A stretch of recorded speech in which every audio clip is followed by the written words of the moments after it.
Amém, amados? Vamos abrir a palavra do Senhor no primeiro livro de Reis, capítulo 3, a partir do versículo 16, uma palavra no sentido de exaltarmos as qualidades da pessoa da mãe.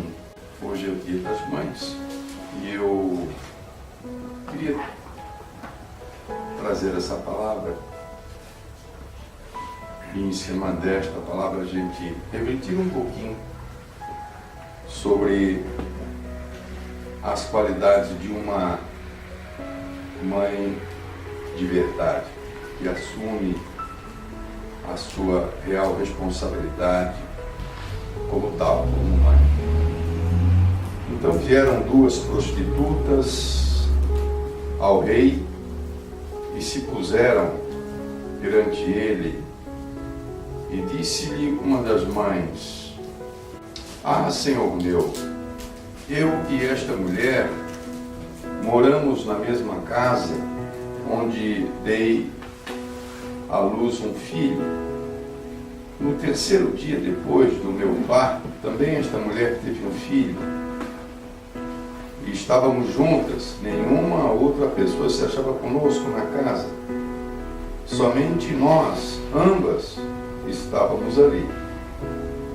E de noite morreu o filho desta mulher, porque se deitara sobre ele. Levantou-se à meia-noite, e então, enquanto dormia tua serva, tirou-me a meu filho do meu lado e o deitou nos seus braços, e a seu filho morto deitou nos meus. Levantando-me de madrugada para dar de mamar a meu filho, eis que estava morto. Mas reparando nele pela manhã, eis que não era o filho que eu dera à luz. Então eu disse a outra mulher: Não, mas o vivo é meu filho, o teu é o morto. Porém esta disse: Não, o morto é teu filho, o meu é vivo. Assim falaram perante o rei. Então disse o rei: Esta diz: Este que vive é meu filho, e teu filho é o morto. Esta outra diz: Não, o morto é teu filho, o meu filho é o vivo. Disse mais o rei: Trazei-me uma espada. E trouxeram uma espada diante do rei.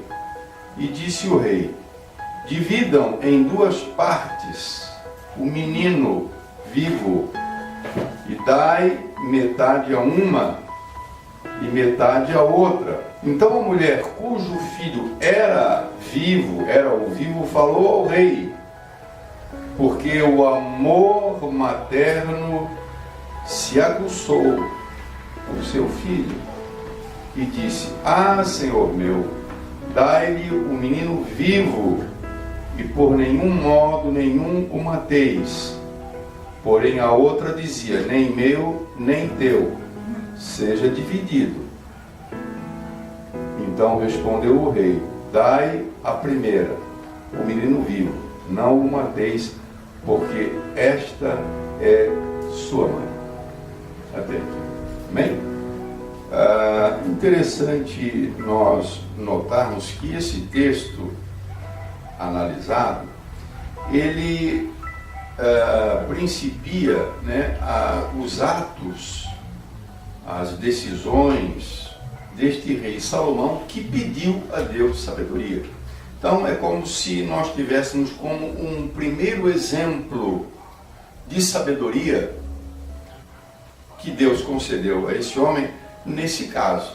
Então, se você retornar ali no versículo 3, a gente vê Salomão pedindo essa sabedoria a Deus, e Deus concede a sabedoria. Logo a seguir vem esse texto onde a gente detecta realmente a presença dessa sabedoria na pessoa do rei. E diz o texto no versículo 28 que depois dessa decisão que ele tomou, toda a nação, todo Israel ouviu a sentença que o rei havia proferido, e todos tiveram profundo respeito ao rei, porque viram que havia nele a sabedoria de Deus para fazer justiça.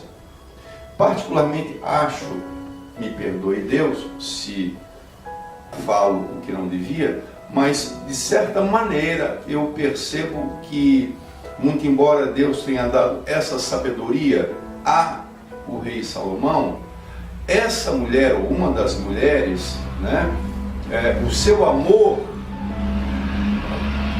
a sua manifestação de amor, se evidenciou a sua condição de mãe.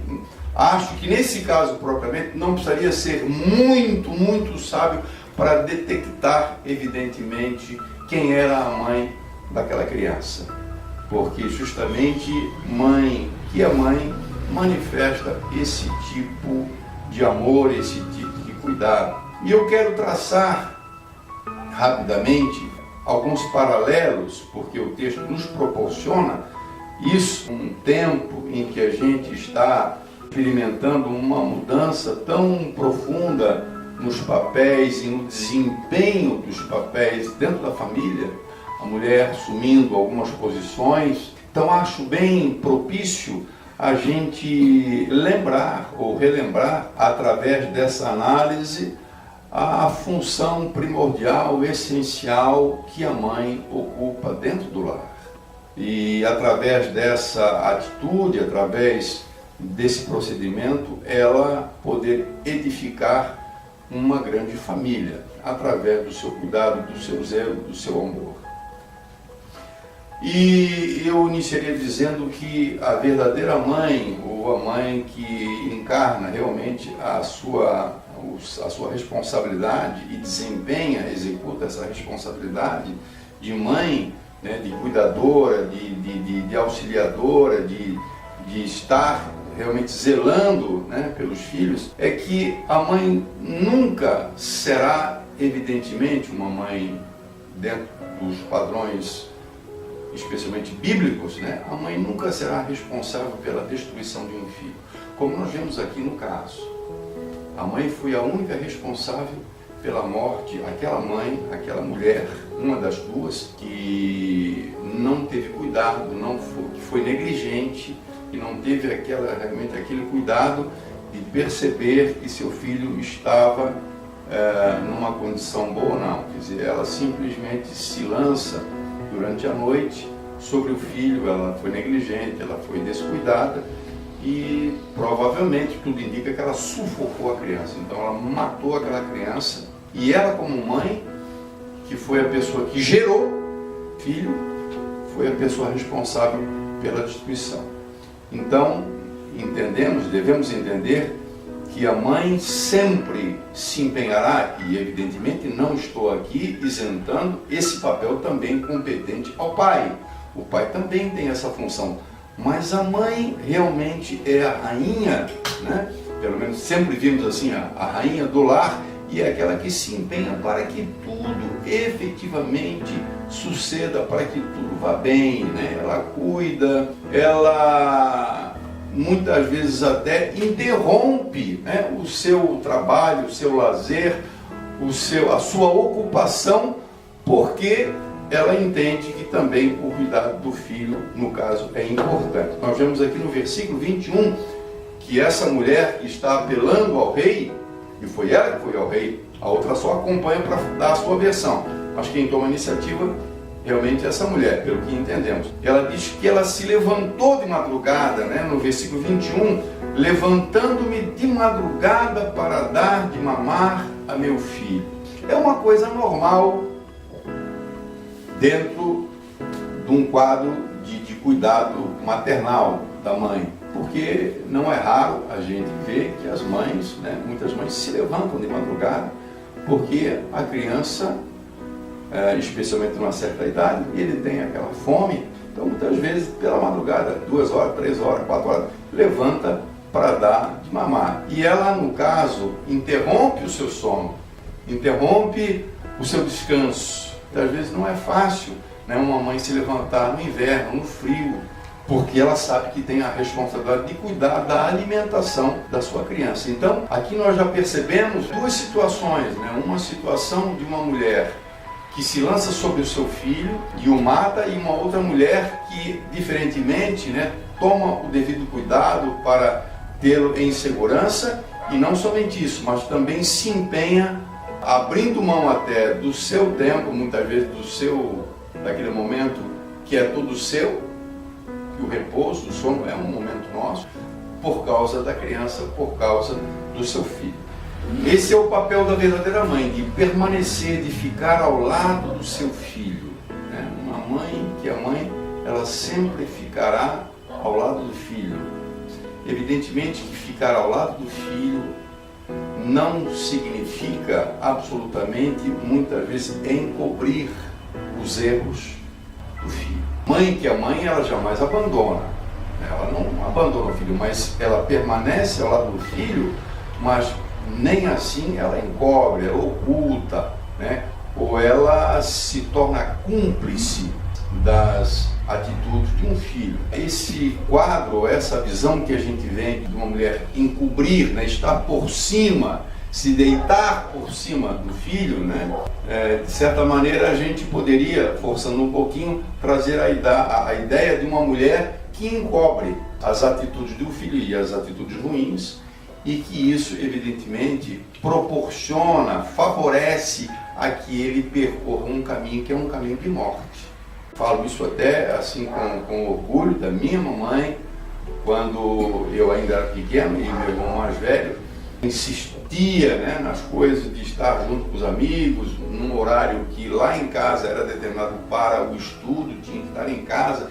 E quantas vezes, né, minha mãe foi buscar meu irmão na praia, e isso a gente via, e ele meio sem jeito, e muitas vezes ela trazia de uma maneira bem firme, né, para que ele voltasse para casa, para que fosse estudar. E no meio de todos aqueles amigos ali, posso dizer que minha mãe teve um grande mérito para que nós tivéssemos a nossa formação, né? Colocando dentro de nós esse senso de responsabilidade, né? De ter que ter horário para as coisas importantes, necessárias, né? E não somente gozar a vida, e diferentemente do que nós vemos hoje, muitas vezes as mães liberando, né? Muitas vezes as mães dando uma liberdade aos filhos, deixando os filhos fazerem o que querem, e muitas vezes dessa forma contribuindo para que o filho ingresse num caminho de morte, muitas vezes pelo fato da mãe não estar ao lado. E aqui essa mulher, ela tinha o seu filho próximo a ela, que estava ao lado dela. Essa é uma situação que a gente percebe hoje. Talvez pelo fato de muitas vezes o trabalho, o ofício, a profissão ou outras coisas ofuscarem essa consciência da responsabilidade de que o filho deve estar acima dos próprios interesses e abrir mão disso. Muitas vezes as mães permitem, que é mais fácil você deixar solto, você se incomoda menos. É aquela história que você vê, né? Filho insistindo com a mãe, e a mãe não, e insistindo com a mãe, e a mãe não, e chega uma hora a mãe diz, tá bom, faz, se cansa, porque realmente não é fácil você levar essa responsabilidade de estar cuidando dele, ao lado dele, e não, evidentemente, encobrindo as coisas erradas que o filho possa fazer, né? Eu acho que os pais, eles têm a responsabilidade de ser os primeiros a denunciarem alguma situação que venha prejudicar outros e a vida do próprio filho. Não adianta estar ocultando e encobrindo esse tipo de atitude. Por uma coisa que se assemelharia ao amor, e aquilo não é amor. No momento em que o amor se torna irresponsável, já não é amor. Pode ser outra coisa. Amor que é amor, ele tem que prezar por esse acompanhamento, né, e essa disciplina, para que o filho percorra um caminho de vida, e quando for lá na frente, vai entender que valeu a pena. Então, não seja a mãe a responsável ou pelo menos induzir ou permitir que o filho percorra um caminho de morte. A verdadeira mãe, ela luta por seu filho, ela se empenha, ela luta, ela enfrenta perigos por ele e ela se opõe a quem quiser lhe roubar. E muitas vezes os falsos amigos querem roubar, né, o filho, muitas vezes nas escolas, muitas vezes na rua. Eu sempre tenho na minha mente essa imagem da minha mãe sempre nos perguntando, sempre nos colocando quem era o nosso amigo, não, ele queria saber quem era, queria saber quem era a família, o que ele fazia, o que o pai fazia. Essa preocupação, que muitas vezes o tempo hoje que a mulher dedica por causa dessa nova posição dela, muitas vezes não lhe permite essa disponibilidade, né, de estar mais preocupada e se ocupando com essas coisas que são detalhes. Às vezes para alguém, detalhe pequeno. A mãe que é mãe verdadeira, ela se opõe, ela enfrenta quem for ou quem manifestar alguma ameaça, né, à integridade do seu filho, a desencaminhar seu filho. E muitas vezes ela vai impedir sim a amizade, que hoje poderia se parecer careta. Puxa, mas o meu pai, minha mãe é caretão. Às vezes a pessoa fica até, a menina fica até meio sem graça, meio dos colegas, porque muitas vezes até a mãe chega e faz publicamente, na frente das pessoas, como já foi o caso lá em casa, né, por parte de um outro irmão. Quando ela sentiu algum perigo, de chegar a enfrentar e dizer, olha, não vou permitir isso, então o meu irmão ficou com vergonha, ficou sem graça, mas a ideia dela, a intenção dela era preservar essa integridade, como bem o fez. Então enfrentar, como essa mulher, né? Essa mulher enfrentou, ela não permitiu que o filho dela fosse roubado. Disse, olha, eu vou no reino, eu vou fazer onde é que eu vou. Vê que eram duas prostitutas e ela não teve sequer a vergonha de ir falar com o rei de Israel, na condição dela que era uma pessoa, evidentemente, socialmente falando, mal vista. Mas pelo filho, tudo vale. É essa briga, né, da mãe pelo filho, para ver o filho bem colocado, para ver o filho saudável, para ver o filho alimentado, para ver o filho em boas companhias, para ver o filho encaminhado. Esse é o desejo de uma mãe. Finalmente, acho que aqui se revela realmente o amor de mãe, que é o fato dessa mulher abrir mão da própria felicidade. Hoje em dia, eu preciso tomar muito cuidado quando eu falo isso para não ser mal interpretado, mas eu acho que, até por conta dessas mudanças sociais que a gente tem experimentado, talvez isso não seja muito notório nos nossos dias, né? A mulher abrir mão da sua felicidade, da sua realização muitas vezes por causa dos filhos, né? Eu vim de um lar, pertenço a um lar onde eu vi isso, ou pelo menos ouvi falar, né? Porque quando eu nasci, minha mãe já tinha 3 filhos e ela deixou o seu trabalho e era uma baita de uma profissional. Ela ganhava mais do que o meu pai quando eles se conheceram, ela ganhava muito mais do que o meu pai. E quando nasceu o segundo filho, minha mãe, ela abriu mão, né, desse cargo que ela ocupava por causa dos filhos, porque ela entendia, e eu acredito que ela até poderia, na época, pelo que os dois não ganhavam, até pagar alguém para que alguém pudesse cuidar, mas ela assume pessoalmente essa posição de cuidar, de zelar, de estar junto, de educar. E não é fácil, né, abrir mão da felicidade pessoal por causa de alguém. É muito difícil, né? Mas o amor de mãe, ele propicia isso, né? Qual infelicidade maior para uma mãe do que ser separada de um filho que ela ama? Não poderia ter nenhuma, acho que nenhuma situação poderia ser pior para uma mãe que ama um filho do que ela ser separada do seu filho. E se o rei, neste caso, né, resolvesse decidir, segundo ela mesma disse, não, então não, faz assim, entrega ele, pode entregar para ele, fica com ele, Né? Se ele fosse tomasse essa decisão, você imagina a tristeza dessa mulher, porque efetivamente com um decreto do rei, a criança passava a ser filha da outra. E uma criança pequenininha, que ainda não tinha discernimento, ainda não conhecia, que não tinha condição de dizer, não, a minha mãe é essa aqui, porque era um bebê de dias. Ela estava disposta a perder a própria relação do que ver o filho morto. Então é a grande lição. Muito embora esse texto ele nos queira falar, eu entendo assim, que esse texto quer nos falar sobre a sabedoria de Salomão, e eu entendo que essa atitude dessa mulher fala mais alto, né, que é o que mais chama-nos a atenção. Então, esse recadinho para a gente refletir, né? Nós temos mães na igreja, sempre é necessário nós como pais sempre estarmos revendo, sempre avaliando o nosso papel. Sempre será mais fácil a gente se acomodar, permitir, deixar, é mais fácil. Não é que a gente quer mostrar que a gente é um pai e uma mãe moderna, não. Isso é falta de disposição. A gente se engana, achando, não, poxa, afinal de contas, hoje as coisas estão diferentes. As coisas estão diferentes, mas a palavra de Deus não está diferente. As coisas estão diferentes, mas a Bíblia é a mesma, Deus é o mesmo, e os princípios e os valores são os mesmos. É o que eu sempre falo na igreja, eu me torno cansativo, mas sempre vou falar, cada vez será mais difícil nós vivermos a vida que o Senhor quer para nós, nas nossas atitudes, no nosso procedimento, em comparação com o mundo. Em comparação com o mundo. Amém? Vamos ficar de pé.